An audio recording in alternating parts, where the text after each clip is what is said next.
Today's video is brought to you by govt, a cross-platform security solution that serves as your first line of defense, protecting you against phishing attempts, malicious websites, and malware, putting a stop before these things reach your device and causing you any financial distress. Most of us manage our banking and shopping online, which exposes us to daily threats and data leaks. Data leaks like the AT&T leak that I talked about earlier.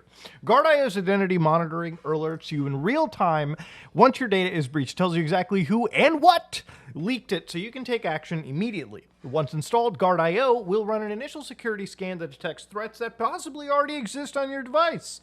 After completing the scan, you can sign up for a 7-day trial and enable real-time protection. But don't just rely on standard antiviruses or two-factor authentication that don't protect you from modern threats in a world of data leaks and security gaps. Get govt.io today and keep yourself safe against evolving threats on the internet. Start your 7-day trial and save 20% of your subscription, and even protect up to 5 family members when you use our link govt.io/SOG. Join over 1 million users and keep yourself safe online. Hello guys and gals, me Mutahar, and what if I told you the feds were alleged to be running half of the most illegal websites on the internet? Now, you probably at one point came across a wild headline like this. The feds ran nearly half of all known dark web illegal websites. I don't need to tell you what type of illegal websites. I'm sure you can fill in the void. Now, before we get into it, I just want to exonerate the Federal Bureau by saying, yes, even after the one case where they actually did run an illegal website, there wasn't a case where they ran nearly half. That is insane. But in order to understand this, we have to go all the way back to the 1800s, ladies and gentlemen. Why that far? Because we got to talk about actual things known as wiretapping.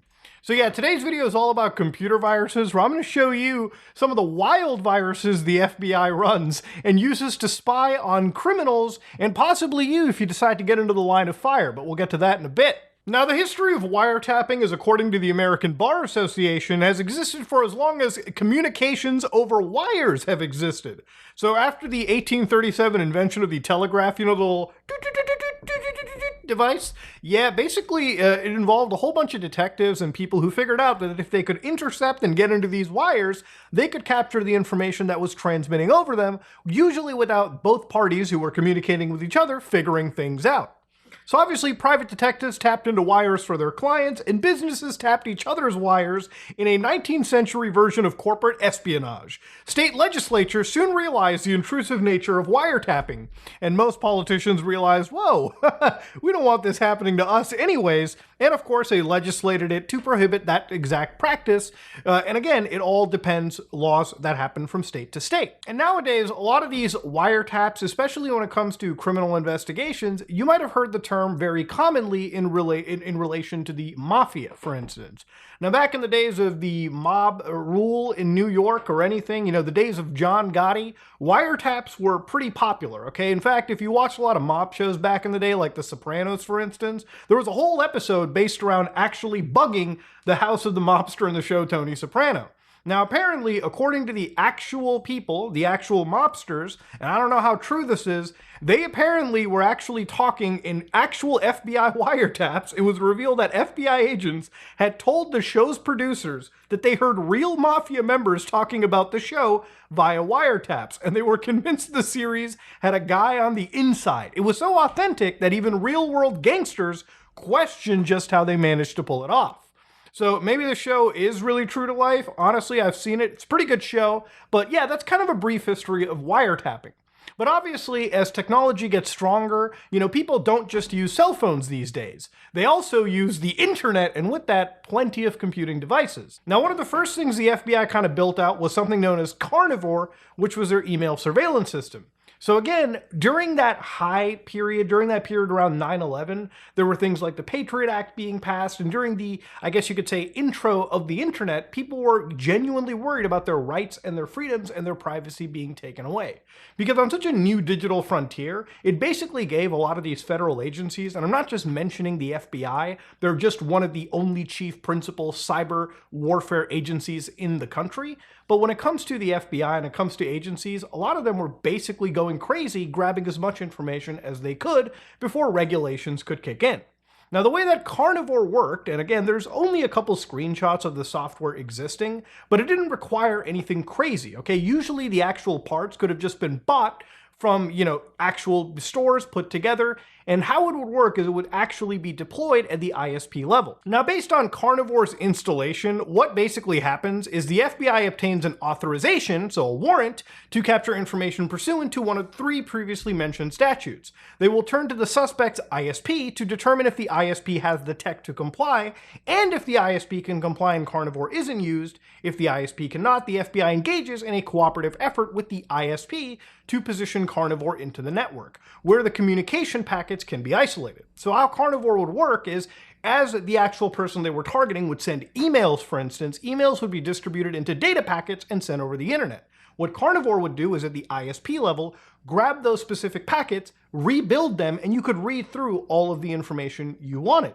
Now, again, this is at the ISP level, meaning that, there's not much you can really do other than encrypt files at your local system, then send them over the internet and have them decrypted by whoever you're sending to, that you could somewhat bypass. But obviously in this initial phase, the FBI was basically getting by and grabbing whatever they wanted.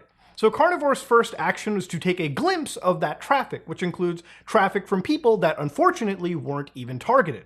It would then filter the packets 0s and 1s at the ISP's designated speed, usually 40 megabits per second. Carnivore filters the binary code in real time, which means it processes at least 40 million 0s and 1s each second, which sounds like a lot, but, hey, for back then it sure was. So once Carnivore detects the suspect's identifying information, the packets of that information, the packets of that individual are then segregated from the actual general grab.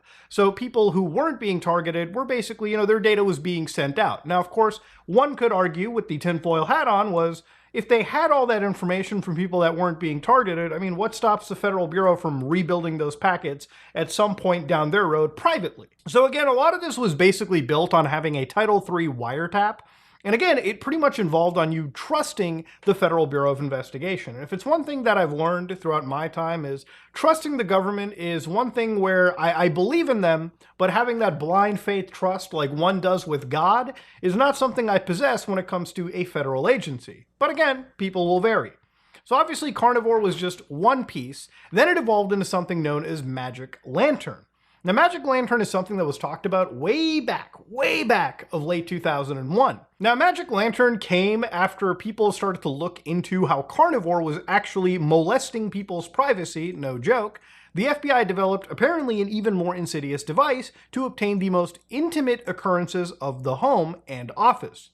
So underneath the Magic Lantern, basically under the sneak and peek provision of the USA Patriot Act, what it effectively was on the surface was a sniffer keystroke logger. So basically what would happen is, if you were infected by Magic Lantern, any keystroke that you type would be logged and sent over, or at least grabbed so the Federal Bureau could pick it up down the road later. So a lot of this stuff was used, A, to not just grab what people were stroking on their keyboards, but also to hijack passwords, for instance, that they would then use to access email accounts and confidential files that they would grab from actual suspects. Now, of course, the idea of how this worked is not something that people can really, verify, because one of the things about FBI malware, or really any malware in general, especially when it comes to something like this, is that they didn't really have an actual sample of this floating around. There have been some people talking that maybe there is a sample floating, but under a different name. The reality is nobody actually has the FBI's Magic Lantern. But we can confirm that the FBI Magic Lantern is in fact real. For a few years, when people were questioning the Federal Bureau if they even had something like this, there was usually just hush-hush. But around 2005, May 21st, an actual article had come out where basically the FBI confirmed that they actually had this internet eavesdropping, controversy-raising snooping device exotically codenamed Magic Lantern.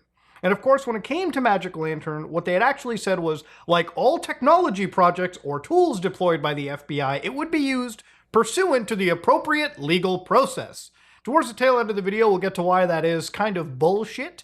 But to give you an example of how this worked, I actually have a virtual machine and I have an actual attacking Kali Linux machine that I can show you an example of what is happening. So let's assume that you're a mobster, right? You're a criminal, for instance. You've got a standard Windows 11 system sitting right here minding its own business, and you're about to commit some illegal crimes. Now, what I've done on the side over here is I've actually created a special little malware using Metasploit, and I'm not going to show you exactly how to do it because I'm sure that would be against YouTube's terms of services, but I will show you an example of how this works. Now, this isn't Magic Lantern, but however, it is very similar to the software that would have been used by the FBI and still is software that is used by actual criminals and cybersecurity people and law enforcement agencies. So, to give you guys an idea about how things work, imagine if you were a criminal or something and, you were sent totallycleanfile.exe. So to give you an idea, we're just going to download this file and we're going to keep this anyways. And granted, Microsoft will get in the way and this is a quick and dirty showcase, but by running this one file, what has happened is the hacker, the feds in this case, saw this sending stage. Meterpreter session 1 opened. So once that session is open right here, what happens is the actual hacker has no idea what's going on. Their computer has been wiretapped. So at this moment in time, the feds have now hacked the actual user now. So of course you can see over here that a session has been opened. And of course, if you actually look into the help section, you can see things that I can do. For instance, if I wanted to screenshot this person's system, I can just do screenshot. And what it will do is it'll grab an actual screenshot for me. So right here, you can see that I've got an actual screenshot of literally the exact frame buffer moment on that system. But the way that Magic Lantern would work is that you would do key, so yeah, it would be key scan, and then you would just start that. So now that the keystroke sniffer has started in this situation, what somebody could do is imagine if a criminal decided, yeah, I'm gonna make a new text file, all right, let's make a new little memo here, all right, hit enter, go down. Where to bury Polly's body? Number 1, the Pine Barrens. Number 2, whatever, okay? And then you blah, blah, blah, so on and so forth. So people would type some really fucking heinous shit, all right, that the feds were looking for. And all the feds have to do is do key scan, dump, all right? Boom, let's see what this guy's into. Dumping, oh, that's a memo where to bury Polly's body. Oh, okay. Pine Barrens, whatever. So that's effectively how the feds would get an idea of what you were doing. And of course, in amongst other things, they could grab information from your webcams. And again, this is just relative to this. Obviously, I don't know the capabilities of Magic Lantern beyond a keylogger, but I could imagine that, it was pretty advanced stuff for its time, especially when we're dealing with Federal Bureau technology. Now, obviously, this level of technology upgrades itself into the future. Obviously, the FBI, when they come out to hacking people, they do other things, which is known as Fed posting. So, for instance, this used to be the page of a phone brand known as Enam, which actually led to a client that, you could use for privacy. Enforce your right to privacy. Now, who would create this kind of a page? Would it be somebody that cares about your privacy? If your answer was, yeah, Muda, well, you might be gullible enough to fall for an FBI sting. For instance, one user who decided to sign up for the service decided to send these messages. I have a cargo ship with captain on site too if they want to throw over load as they leave. So once tugboats release, the pilot boat guides him out to sea. They're talking about smuggling, okay? I mean, they're literally talking, how much kgs can they do per time? What's the cost of goods? Is that firm, bro? It's like Facebook Marketplace for degenerates. I guess it's just Facebook Marketplace, to be honest with you. Yeah, you know how this information was captured? How was the screenshot grabbed? Well, if your answer was because the entire fucking messaging service is run by the FBI, ding, ding, ding, ding, ding, you win that prize. So yeah, this is a brief little history of the FBI's surveillance equipment. Now, obviously, Magic Lantern never died. In fact, Magic Lantern evolved into something that is now referred to as SciPav, which is the FBI's, umbrella term for their specific hacking tools.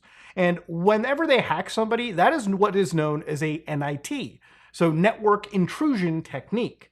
So the reason why we're getting into this is obviously we've talked about cases where the FBI was involved with situations like Operation Playpen. And I made a video where I discussed this whole situation where the FBI basically grabbed one of the actual runners of the largest illegal website imaginable. So according to their own press release, what they said was the creator, lead administrator of what was one of the largest illegal websites with 150,000 users worldwide was sentenced to 30 years in prison. Now, who was this guy? This guy was Stephen Chase, a nearly 60-year-old man at the time in Naples, Florida. So how were they captured?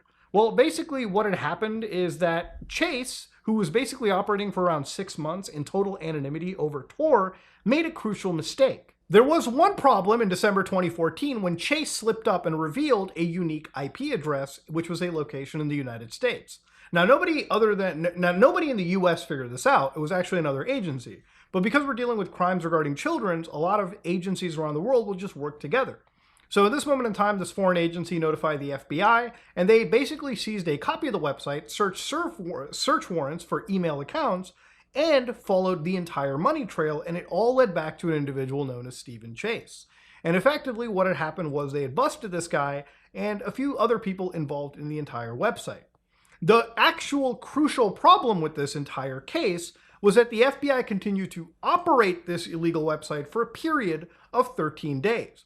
So to give you an idea, this was one of the largest, most illegal websites ever, and once its individuals was captured, what had effectively happened was the FBI could have decided to shut down the case right there. But as part of the Operation Pacifier, they decided, all right, we're just going to keep going because, I mean, why not, right? Let's just try to capture as much as we can.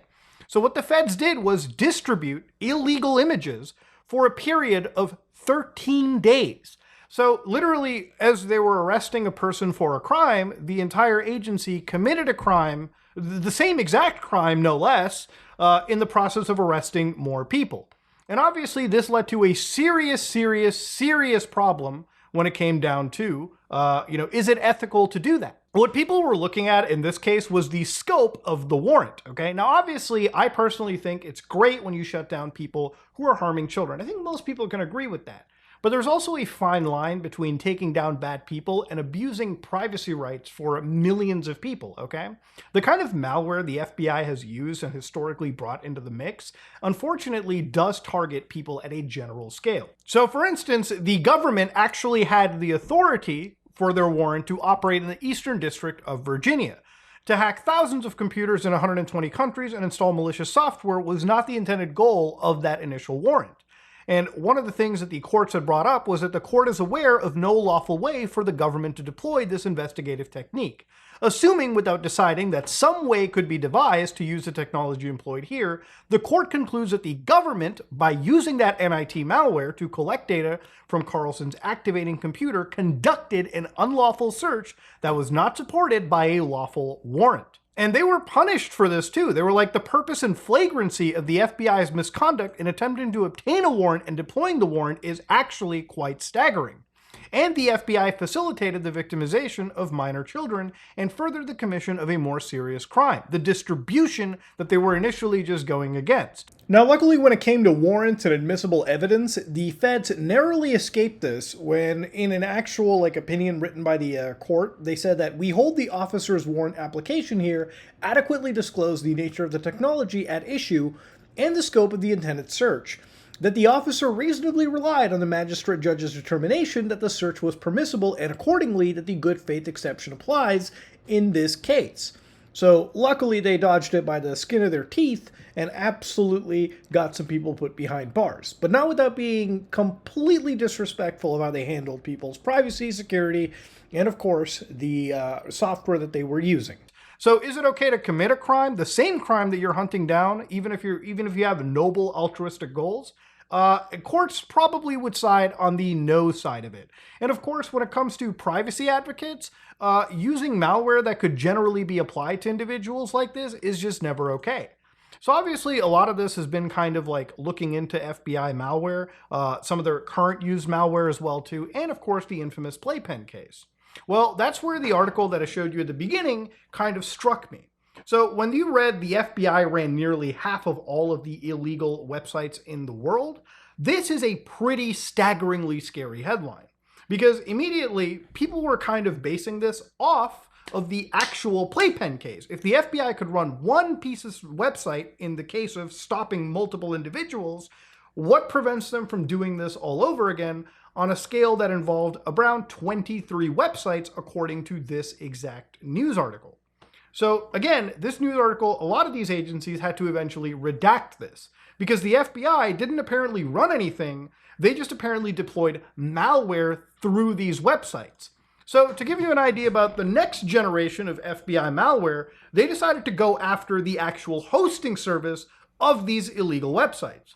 So a great write-up by Joseph Cox, who actually pretty much demystified this entire thing, basically said the FBI was authorized to seize and subsequently run 23 illegal websites, but they didn't do that. Instead, they took over the sites for approximately 2 days, effectively stopped them from being illegal websites by blocking visitors to their content, and then quickly shut the websites down.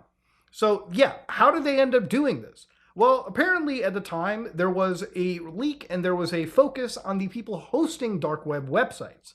So one of the people that were hosting all the websites, a lot of these websites on the internet, especially the illegal ones, was a group and a company known as Freedom Hosting. So on the Tor relay, when you browse like illegal dark web websites, for instance, you probably are wondering, how does somebody store websites on the internet? Now, for instance, there will be plenty of vendors like this one where they claim to be the best onion web hosting. So they'll give you a free domain name, PHP 7.4, blah, blah, blah. And of course, they'll tell you you have 80 megabytes, 2,000 file quotas, and $5 a month. Now, of course, to go down over here, every single one of these websites will say, hey, no illegal stuff, no terrorism, no malware, no mining, no proxies. Now, how much of that is enforced? Well, that's something that the FBI and plenty of federal agencies decided to go down and imagine and see. So Freedom Hosting's page initially, now it's not available because the FBI took it down, looked a lot like this.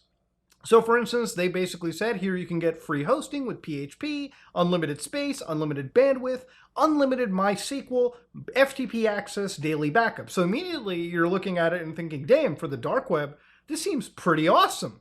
So of course, when they were looking into what's allowed, they said, we do not give permission to upload of any illegal files. If you choose to do so anyways, we are not responsible for your actions. I've not got an infinite hard drive and the server CPU is limited, so please don't upload too much or use resource-intensive scripts. So it was really run by one individual who actually had their own little cluster of servers that they were using to host dark web websites. And unfortunately, on this service, there was at least 20 plus illegal, child websites. And it went even beyond it. So this person was storing illegal material on their system. And this was not like a big service or a data center or like a big messaging service. This was a small mom and pop operation powering a lot of the illegality that happened on the dark web. So how did this person end up getting found by the feds?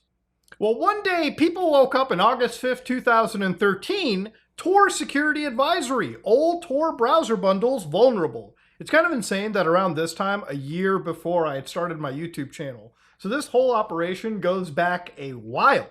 So an attack that exploits a Firefox vulnerability has been observed in the wild. Specifically, Windows users using the Tor browser bundle appear to have been targeted. So these specific versions were brought in, and of course, one thing that ended up coming out to was when you looked up the term Freedom Hosting on this entire thing, you ended up getting like 23 results in the comment sections. So what they said was your browser is vulnerable to this type of attack, but the attack implemented on Freedom Hosting sites specifically targets version 17 of Firefox. And again, the further you went down, it said not all browsing, only the Freedom Hosting sites, which amounted to at the time around half of the Tor websites, on the internet or on the Onion relay that were functioning. So unfortunately, those who trusted the sites hosted on Freedom Hosting and added them to a whitelist got caught by this exploit. So one of the sites that Freedom Hosting was also servicing alongside the illegal stuff was something known as Tor Mail. Now, Tor Mail is an emailing service, obviously on the Tor relay, that people use to communicate privately. And of course, obviously, this is kind of around or maybe slightly before the days of like Proton Mail or like truly anonymized mail, where people were using, again, to be off the grid or be away from surveillance. Look, a lot of people use services that give them anonymity, and unfortunately, there's a lot of criminals that use this stuff, but there's a lot of people with legitimate reasoning. So the FBI, obviously running this crazy network intrusion technology, this attack, they were unfortunately targeting people that had no relation to illegal content whatsoever.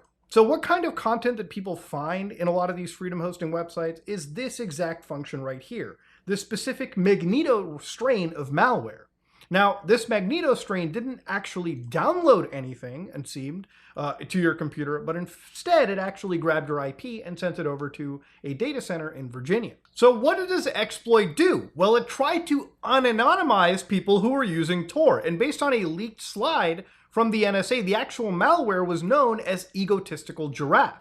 So looking through this entire documentation, they were building around fingerprinting Tor, fingerprinting the exact Firefox release for the Tor browser, and of course distinguishing Tor users and identifying who was who. So this was the actual piece of malware that was apparently being used in this situation against the freedom hosting individuals. And what would happen was basically your MAC address, your IP addresses, and in fact your Windows computer name would be effectively sent to the attackers. And the Federal Bureau actually acknowledged that they were behind this. And how do we know the feds were behind it? Because they just admitted to it. The FBI admitted that it controlled the Tor servers behind this massive malware attack. So FBI Supervisory Special Agent Brooke Donahue was more forthcoming when he appeared in the Irish court yesterday to bolster the case for keeping Mark behind bars. According to local press reports, among the many arguments Donahue, an Irish police inspector, offered was that Marks might reestablish contact with co-conspirators and further complicate the FBI probe. So Marks allegedly dove for his laptop when the police raided him in an effort to shut it down. Now, facing a long extradition request from the United States, apparently it ended up that Marquise had basically pled guilty of conspiracy to advertise illegal images, and as part of a plea agreement that would entail a prison term of 15 to 21 years, on 6 September 2021, Marquise was sentenced to 27 years imprisonment in order to forfeit $154,000. So yeah, obviously, being a participant to crime is never going to play well with the feds. And I think everyone knew that. Now look, when it comes to malware, clearly there is no limit to how many people that you can attack. People genuinely had a worry that at the time when Tormail was basically being attacked, at the same time as all these agencies, how is the FBI specifically targeting people committing crimes if they're just blanket targeting everyone that's accessing a generic email service at any given moment? So obviously at this point, the ACLU in the United States ended up getting a FOIA request, a Freedom of Information request, and basically got information that showed that the FBI wanted to target like 300 accounts on Tormail in relation. So what they discussed here is there's probable cause to believe that the users of target accounts, which basically was like 300 something domains that the FBI wanted a search on, have been using or are using and will in the future use Tormail in order to accomplish, discuss, and commit serious criminal offenses. So the affidavits had said that the MIT, the actual hack, would only be used to investigate anybody that logs into specific target email addresses. But according to sources who were using Tormail, and of course the prior reporting, according to Vice, the MIT was deployed before the Tormail login page was even displayed, seriously raising the question of how the FBI would have even possibly targeted specific accounts in that situation. So yeah, in light of everything possible, yes, I do obviously believe when the government, and I gotta give credit to the feds, when you're shutting down people that are running some of the largest, most evil websites like this, and thankfully not hosting the information anymore, that again warrants a little bit of a clap. What doesn't warrant a bit of the clap over here is the history of the FBI building these tools and using them against not just criminals, but unfortunately across the general public as well. If you go all the way back to Carnivore and you go all the way to CPAV nowadays, the way that malware is used and the methods that it is being deployed with unfortunately target a lot of people and their privacies. Now to go back to Magic Lantern real quick, it was at this time that actual tech industry experts and individuals really worried that would actual antivirus organizations try to whitelist some of these actual federal agency malwares from any agency, not just the FBI, and prevent actual individuals from knowing that they would have FBI possible malware on their system. Imagine if a criminal organization bought any of these softwares and found that yes, they did in fact have federal agent malware on their systems, and then boom, they would get rid of it. So immediately stopping the investigation efforts of these agencies. Now obviously this is something that is a bit of a touchy subject. And I personally believe none of these agencies should get in the way. And a lot of these agencies really did say no, according to a CNET interview with 13 actual groups. But except there were some agencies that were a little bit questionable in this situation. For instance, when asking McAfee over here, what they had effectively got an answer to was, have you ever had any discussions with any government agency, not counting conversations related to a lawful court order assigned by a judge, about not detecting spyware or keystroke loggers installed by a police or intelligence agency? And their answer was, sorry, but I will have to refer to my previous responses for all of these questions, as it is McAfee's policy to not comment on our conversation with law enforcement. And Microsoft was kind of similar in this way too. But of course, there's no actual definitive, science that, yes, any of these agencies were cooperating. If they were, then it would be really, really, really scary that you would have software installed that would be designed to fight malware, but it would just whitelist the government-approved stuff. The way that these scanners work is they check for heuristics, they check for commonalities. So yeah, it really is up to these federal agencies to keep developing and fighting against not just criminals, but also antivirus softwares that are designed to help detect their shady work.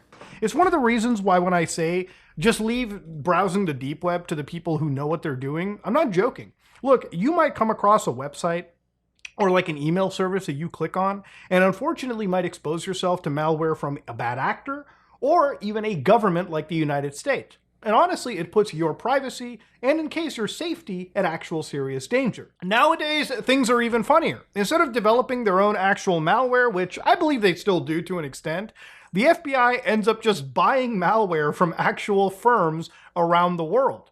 So one of these articles that I saw like a while ago, and I even talked about this group called the NSO Group, which is this Israeli company that develops seriously scary cyber warfare tools for the world to basically buy, especially military contractors or defense contractors or federal agencies like the FBI.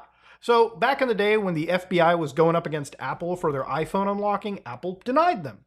But obviously that doesn't stop an organization like the FBI. They either figure out how to break into these themselves, or more easily, they pay a lump sum of cash to these organizations who have already figured out the secret methods to getting into Apple's most secure technology, or whatever.